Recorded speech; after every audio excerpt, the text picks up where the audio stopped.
Before each killing, he would pull the trigger before the victim soiled their pants out of fear. But this time, when facing the traitor, who sincerely repented, he couldn't help but feel a pang of compassion. Unexpectedly, the year after being let go, the traitor truly turned over a new leaf, got married, and had children, and led a happy life that even he couldn't help but envy. As a top-notch professional hitman, Hutch couldn't help but curse. So, he simply decided to retire early and became an ordinary office worker. Soon, he was overwhelmed by the hardships of life. Every day, his routine was nothing but going to work, typing on the keyboard, taking the bus, and after work, taking out the trash and having a cup of coffee.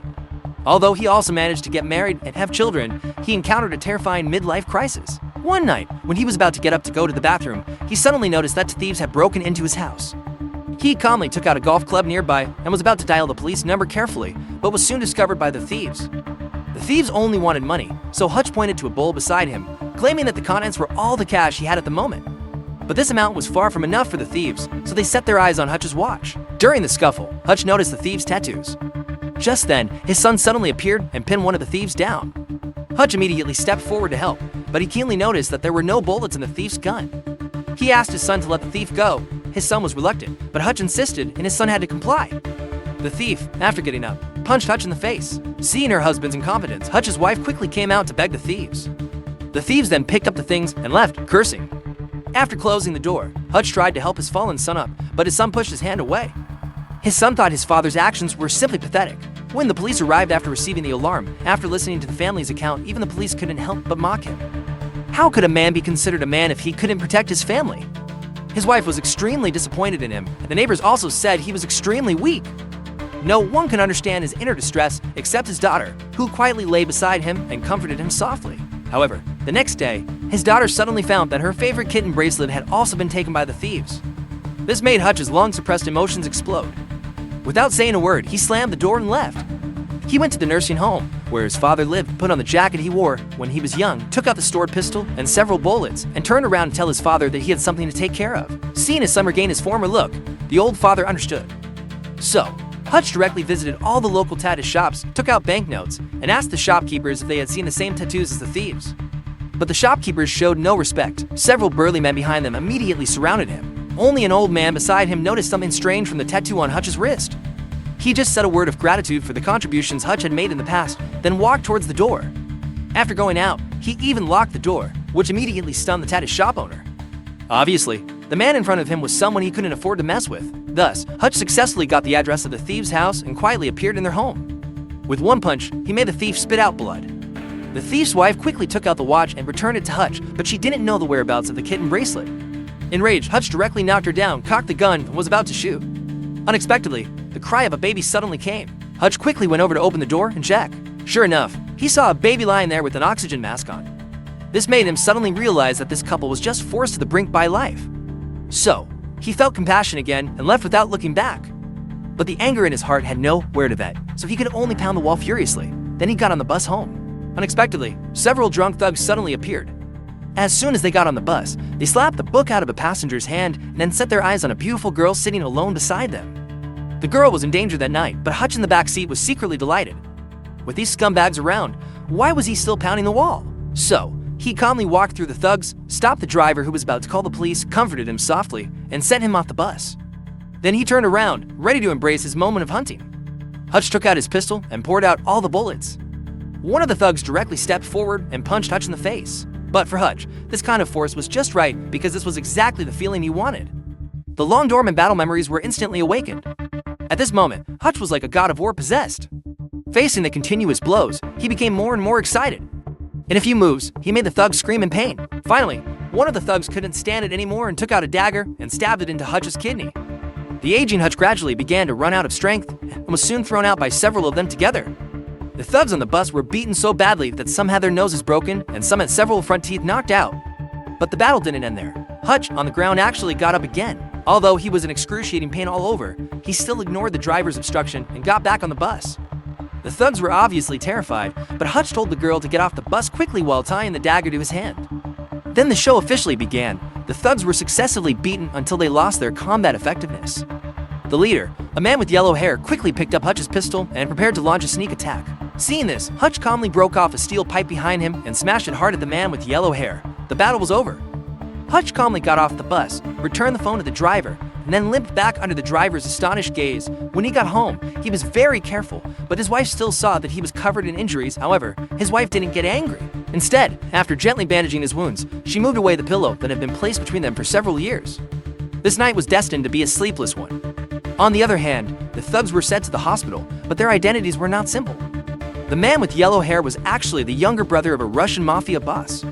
After getting Hutch's bus card, the mafia boss immediately ordered a thorough investigation. So, his subordinates immediately contacted the CIA agents in the Pentagon. Soon, they found out everything about Hutch. They not only found his home address, but also even the room number of his father's nursing home.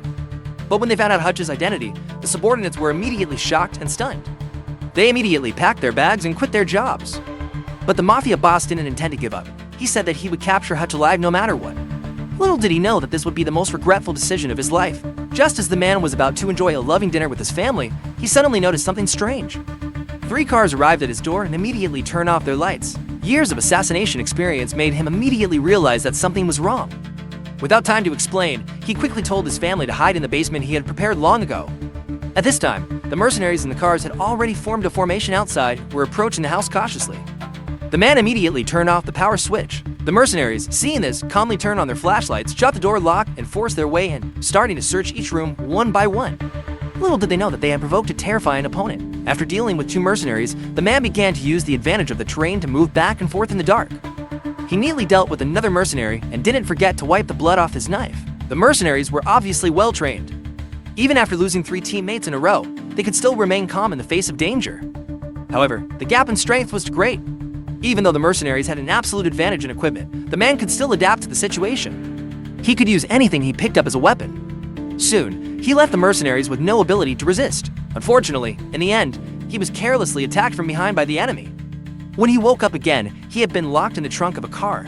Hearing that there were only 3 mercenaries in the car, the man made a quick decision.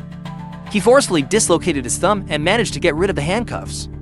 Then he skillfully found a fire extinguisher, kicked open the rear seat, and started spraying the mercenaries in the front seat. The car, whose driver's vision was blocked, quickly lost control and crashed on the side of the road after spinning a few times. Then the man climbed out of the trunk, while the 3 mercenaries died because they didn't fasten their seat belts. Now that the car was completely destroyed, the man could only run home on foot. He changed into a clean set of clothes and then led his family out of the basement. Looking at the mess in front of them and the dying mercenary on the ground, his wife and children were shocked. His son couldn't believe that his father, who had always seemed weak and incompetent, could do such a heroic deed. But Hutch, as a top-notch hitman, knew very well that the matter was far from over. So, he asked his wife to take the children back to her parents' home first. Then, while burning down their house to destroy the evidence, he called his father in the nursing home to remind him to be careful of the possible crisis at any time. But when his father heard this, he didn't show any sign of panic. Instead, he showed a strange smile. Soon, 2 killers came. Seeing that the old father was sleeping soundly, one of them immediately raised his pistol. Unexpectedly, the next second, the old father suddenly opened his eyes and quickly killed the 2 killers. The loud noise startled the nursing home attendant. But when he ran over, he found that the old father was just watching a warm movie. So, he reminded the old father to turn down the volume.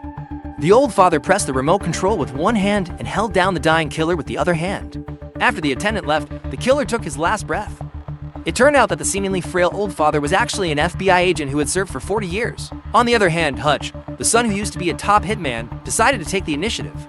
First, he used his savings by the company where he worked. Then, using all his skills, he assembled a pile of seemingly useless junk into deadly traps.